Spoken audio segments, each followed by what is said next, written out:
অগাস্টের 2 তারিখ দিন ছিল শুক্রবার। দুপুরবেলা তৈরি হয়ে বেরিয়ে পড়েছিলাম একটা বিশেষ অনুষ্ঠানের দিকে।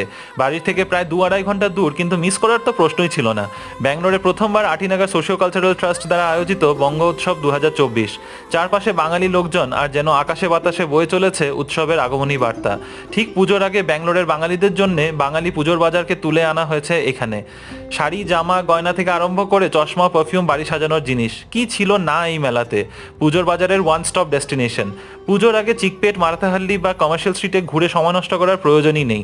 শুধু তাই নয়, বাজারের সাথে রয়েছে প্রচুর খাওয়া দাওয়ার স্টল। চারপাশে বিরিয়ানি আর ফিশ ফ্রাইয়ের সুগন্ধ, আর তার সাথে বাঙালি নাচ, গান আর বাজনা। একদম বাঙালিয়ানা পরিবেশকে সাজিয়ে তোলা হয়েছে এই ছোট্ট জায়গায়, আমাদের মতো বাড়ির থেকে দূরে থাকা বাঙালিদের জন্য। তবে পাশে মিসেস নাহারয়কে খুব মিস করেছি। এই ছিল বঙ্গোৎসব 2024 এর মিনি ব্লগ। ভালো লাগলে লাইক করো আর চ্যানেলটা প্লিজ সাবস্ক্রাইব করো। দেখা হবে বঙ্গোৎসব 2025-এ। আসছে বছর আবার হবে, বছর বছর হবে হবে। বাই।